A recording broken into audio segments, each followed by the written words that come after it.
Hola, bienvenido a tu clase virtual de Literatura 2. El tema de la sesión de hoy es el romanticismo, una corriente literaria que va a ser la contraparte del neoclásico y cuyos principales exponentes estuvieron en Estados Unidos, España y Latinoamérica. Pero antes de hablar de lleno de esta corriente, debemos ver otro movimiento que surgió en Alemania y que es precursor de el romanticismo. Estamos hablando del Sturm und Drang o de la tormenta y creación.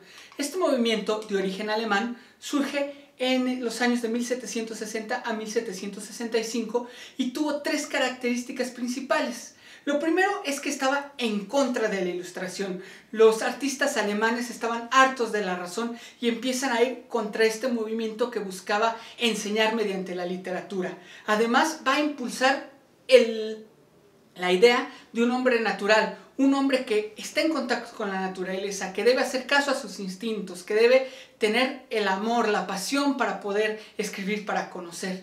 Y por último, va a ser un culto al genio, es decir, entendiendo al genio como una persona, un ser humano que tiene el talento de forma innata, que no lo aprende como sucedía en el neoclásico, que no seguía las reglas, que lo que escribía, que lo que estaba expresando era por su propia conocimiento del mundo. De tal suerte que vamos a ver que las personas, el genio, el escritor va a ser un titán enfrentándose con la misma divinidad. Es decir, el ser humano va a enfrentarse con el Dios para poder llegar a la creación literaria. Y además va a tener ciertas características muy particulares este movimiento. La primera es que va a llevar la idea de la libertad a la literatura. Y hablando de una libertad como una libertad creativa, como una libertad de los personajes van a ser libres, van a ser un poco transgresores, van a buscar burlarse de las leyes divinas, de las leyes que existen. Y esto lo vamos a ver claramente en la obra Fausto de Goethe, que es la principal obra que representa este movimiento, en donde el protagonista, el doctor Fausto, que es un anciano que sabe mucho, logra burlar al propio demonio en un trato que hace con él para vivir eternamente, ¿no? Logra salvar su alma gracias a su inteligencia, gracias a la libertad que tiene para poder decidir y escribir y crear. Además, vamos a ver que el Sturm und Drang va a poner el interés en la naturaleza. Esto se refería a esto del hombre natural, ya que la naturaleza va a permitir al hombre encontrarse consigo mismo y exponer sus sentidos, exponer sus sentimientos a las demás personas. Aunado a esto, las emociones y las sensaciones van a encontrarse estando en la naturaleza. El hombre solo puede explorar sus sentimientos, solo puede explorar sus pensamientos y su libertad creativa al estar en un contacto constante con la naturaleza. Y cuando hablamos de naturaleza es literalmente el bosque, el campo, los ríos, todo esto que existía en aquella época. Además, así como la naturaleza es espontánea, como la naturaleza de repente, el clima, por ejemplo, en Querétaro, en la mañana hace frío, en la tarde hace calor y en la noche llueve, así debe ser el artista, debe ser espontáneo, debe ser creativo, no debe estar supeditado a reglas que lo aten, debe ser capaz de sorprendernos mediante sus escrituras.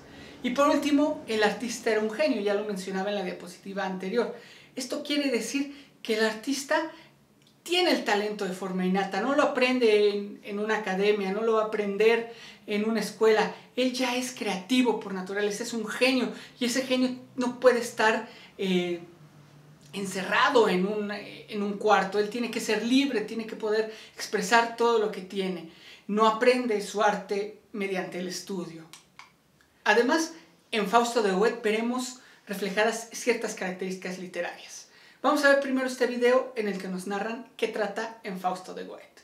La obra empieza con un diálogo en el que Dios le dice a Mefistófeles que no podrá corromper a un hombre llamado Fausto, y este acepta este desafío. Seguidamente se presenta al doctor Fausto, quien es un hombre que posee mucho conocimiento, pero es infeliz e incluso está a punto de tomarse un brebaje para quitarse la vida, lo que no sucede pues es interrumpido por las campanas de Pascua.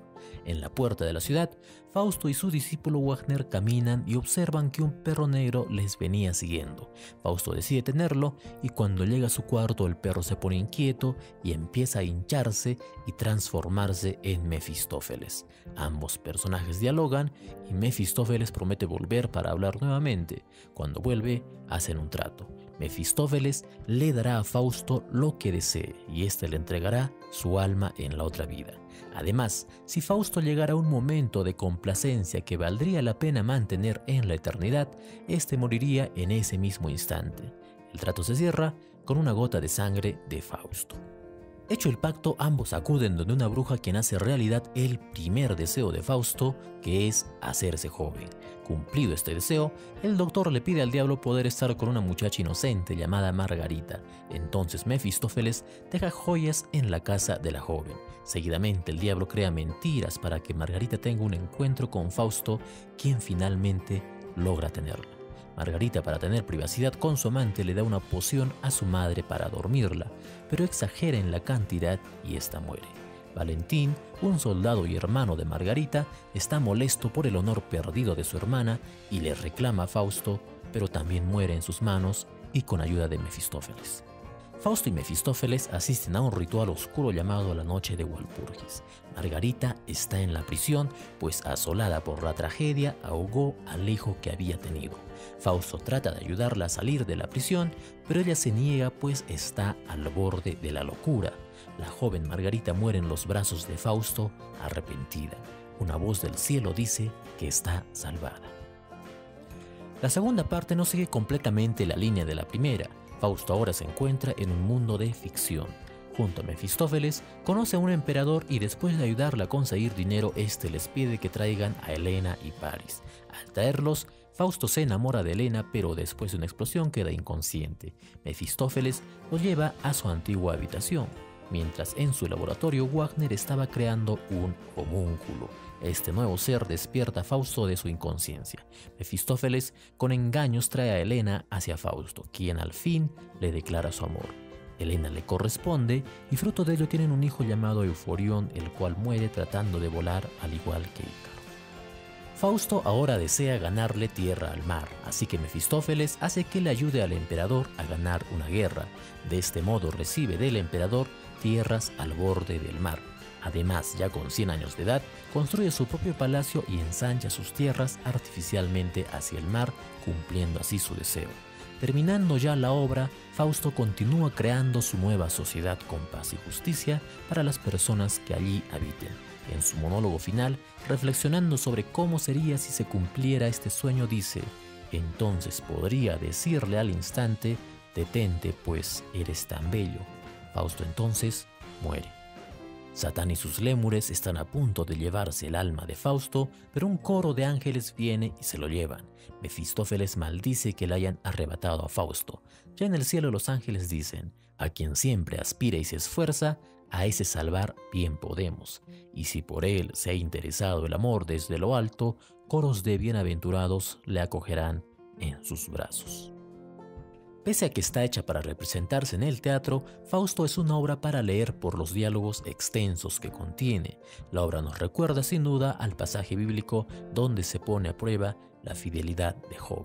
Fausto es sin duda una de las mejores obras de la literatura. El lector llega a identificarse con el protagonista en cuanto a sus virtudes y sobre todo sus defectos. Se simboliza además al hombre moderno que, lejos de los deseos materiales del hombre medieval, busca el querer más. Se representa la insatisfacción eterna con ese hombre que no se conforma con lo que tiene y siempre quiere más. Fausto es el héroe negativo. La parte final es esperanzadora, pues pese a sus defectos por los cuales el hombre debería estar condenado, este todavía vale la pena. En los diálogos, Fausto no se sorprende al ver al diablo e incluso le increpa sus ofertas.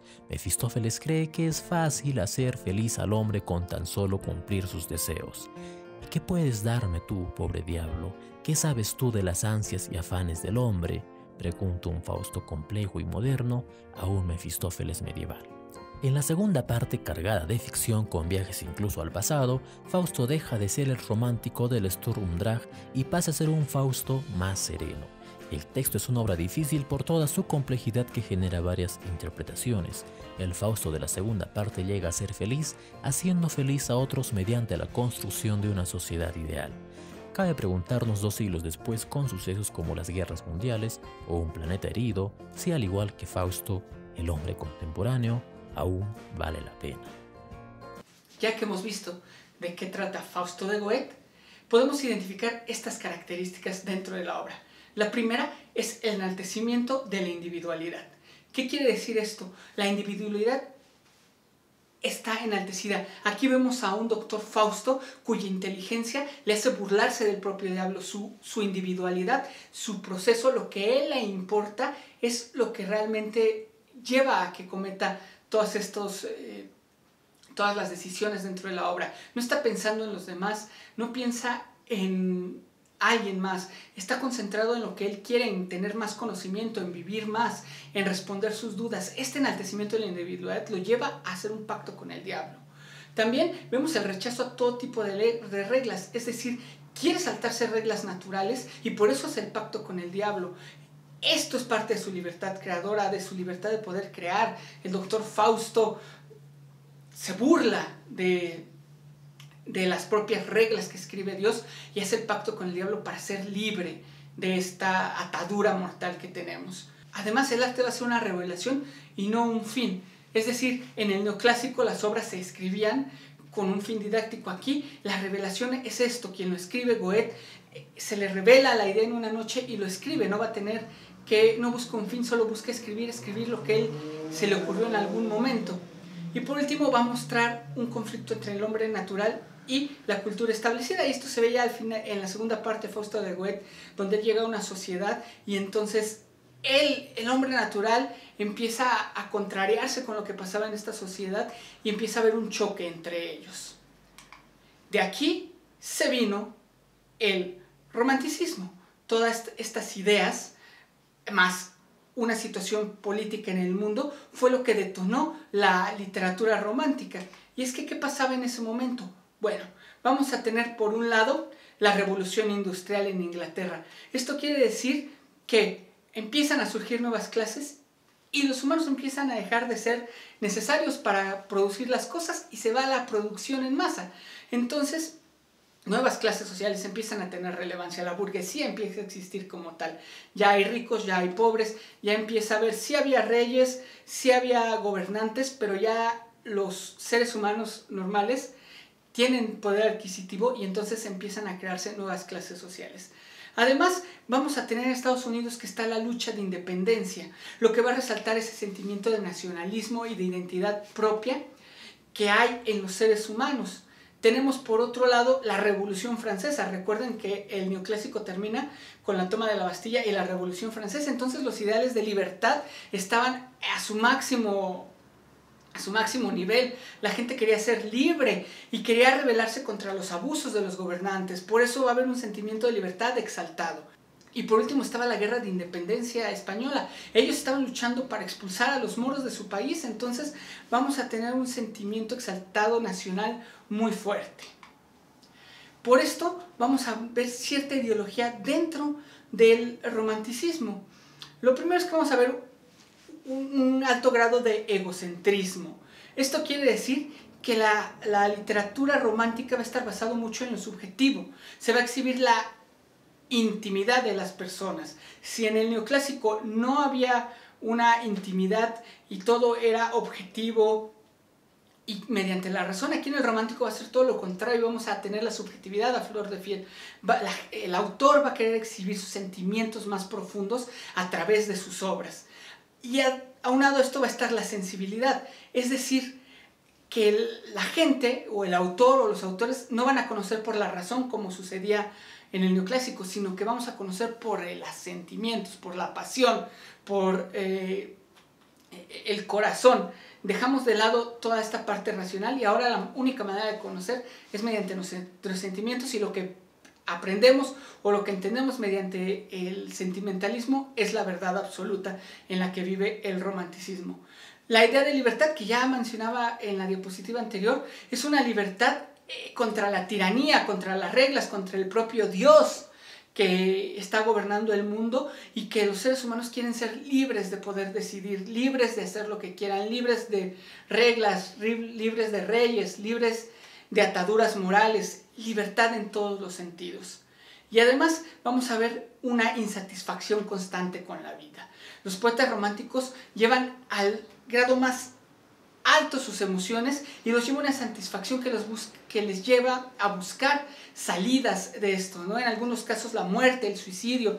Tenemos aquí en México el Nocturno a Rosario, de un poeta, de José Manuel Acuña, que escribe después de que es rechazado y habla de sentimientos y de suicidarse, ¿no? Este escape de la vida, este escape de las normas, los lleva en algún punto hasta suicidarse, a querer terminar con su propia vida. Y derivado de esta ideología, vamos a ver que surgen ciertas características. La primera es la ausencia de reglas. Esto quiere decir que se van a mezclar estilos, se van a mezclar temas, y un ejemplo muy claro es El estudiante de Salamanca, un poema muy, muy, muy largo de José de Espronceda, en el que de repente ves versos, luego hay diálogos, luego hay narrativa. Este poema va a mezclar los estilos y tiene que ver con la libertad creativa, con no tener reglas, con expresarse como uno quiera. Vamos a ver también una renovación métrica. Esto quiere decir que las rimas van a volverse, ¿no? El teatro va a estar escrito en rima, la poesía está escrita en rima, se busca que tengan una rima consonante, de hecho, cosa que no pasaba en el neoclásico. De hecho, en la cuestión romántica no hay casi prosa, porque todo está hecho en rima. Vamos a ver un nuevo léxico, vamos a ver la incorporación de neologismos, arcaísmos, cultismos, retoman parte de esta idea barroca de adornar el lenguaje, y entonces vemos neologismos, vemos también mucha adjetivación, mucho uso de adjetivos para escribir las cosas, para hablar del amor. Por ejemplo, don Juan Tenorio, la obra de teatro, dice: no es verdad, ángel de amor, que en esta apartada orilla más pura la luna brilla y se respira mejor. Este tipo de poesía, este tipo de texto en el que se usan mucho los adjetivos, va a ser muy característico del romántico. Y por último vamos a ver una exaltación retórica. Esto quiere decir que el artista del romántico va a utilizar el lenguaje para burlarse, para transgredir, para demostrar la libertad de sus personajes. Y esto está reflejado en el Tenorio de José Zorrilla. Este hombre galán, este conquistador que no le importan las mujeres, que se la vive conquistando a una o a otra y las deja abandonadas. Y además no le afecta en su corazón. ¿Cómo es el Tenorio? Lo veremos en el fragmento que representaré a continuación, en el que don Juan está hablando con don Luis de las aventuras que tuvo durante el año que duró su apuesta. Y dice así: Nápoles, rico vergel, del amor y placer emporio, vio ahí mi segundo cartel. Aquí está don Juan Tenorio, para quien quiera algo de él. Desde la princesa altiva hasta la que pesca en una ruin barca, toda mi empresa abarca, y no hay hembra que no suscriba. Si en oro o valor estriba, búsquenle jugadores, cérquenle reñidores, quien se precie que le ataje, a ver si hay quien me aventaje, en oro, en lid o en amores. Yo a las cabañas bajé, yo a los palacios subí, yo a los claustros escalé, y en todas partes dejé memoria amarga de mí. No reconocí sagrado, ni hubo lugar u ocasión por mi audacia respetado, ni en distinguirme parado al clérigo del seglar. Con quien quise, me batí, a quien quise, provoqué, y nunca consideré que pudo matarme a mí aquel a quien yo maté. A todo esto don Juan se arrojó, y escrito en este papel está lo que consiguió, y lo que él ahí escribió, mantenido está por él. Y así don Juan está hablando de cómo a él no le importó, usando un lenguaje, una retórica, está contándonos que no le importa realmente. No reconoció sagrado, ni hubo lugar por su audacia respetado. Es un hombre libre, alguien que no tiene ninguna consideración por las reglas. Ahora, la lírica romántica. La lírica romántica va a tener tres representantes principales. Tenemos en Estados Unidos a Edgar Allan Poe, luego tenemos a Gustavo Adolfo Bécquer en España, y también en España a José de Espronceda. La obra cumbre del romanticismo en Estados Unidos es el poema del Cuervo, que escribe Edgar Allan Poe, y algunos de sus cuentos, como La caída de la casa Usher. Por su parte, Gustavo Adolfo Bécquer es el máximo representante español de la poesía, con las rimas, famosas rimas. Esta que seguramente han escuchado: volverán las oscuras golondrinas, las tupidas madreselvas en tu balcón a anidar. O tenemos a José de Espronceda también, que no tuvo tanta fama como, no es tan famoso como Gustavo Adolfo Bécquer, pero que escribe un poema largo llamado El estudiante Salamanca, que nos va a contar la historia de un estudiante que es una especie de Don Juan, que enamora a una chica, la chica lo toma en serio, al darse cuenta que no es importante para él, se suicida, pero luego vuelve el espíritu de la chica, hace que tenga relaciones con él, y al darse cuenta que él está teniendo relaciones con un cadáver, fallece también y es testigo de su propio funeral. Así de intensos eran los románticos. Y la lírica va a tener ciertas características. La primera de ellas va a ser que los recursos retóricos que va a utilizar son las metáforas, pero va a ser unas metáforas entre el mundo natural y los estados anímicos. Va a mezclar mucho la naturaleza o va a dotar de cuestiones naturales o de emociones humanas a la naturaleza. Esto se ve representado en El Cuervo de Edgar Allan Poe y lo podemos leer en el siguiente fragmento. Dice: y la ventana abrí, revolcando vi entonces un cuervo, venerado como ave de otra edad. Sin mayor ceremonia entró a mis alas. ¿Qué quiere decir? O sea, el cuervo está entrando sin mayor ceremonia. Habla de una actitud humana, hace una metáfora de los sentimientos, de las acciones humanas con la naturaleza, con gesto señorial. Un cuervo no va a tener un gesto señorial, eso es algo propio de los hombres. Y negras alas. Y sobre un busto en el dintel de palas, ¿no? Después tenemos que también vamos a ver un sufrimiento por amores imposibles. Esto es muy del romántico, es mucho de, es que estoy enamorado de alguien que no me hace caso y sufres por eso, ¿no? El sufrimiento se lleva al máximo grado y lo vemos aquí en esta rima de Gustavo Adolfo Bécquer. Llevadme por piedad a donde el vértigo con la razón me arranque la memoria. O sea, no quiero estar recordando ese amor, sufro por ello. Por piedad tengo miedo de quedarme con mi dolor a solas, ¿no? Es decir, no quiero estar solo, sufro por amor, pero no quiero estar solo. Llévame a ese lugar donde ya no esté existiendo, ¿no? Que es la salida que les hablaba en las diapositivas anteriores, la salida que puede ser incluso la muerte.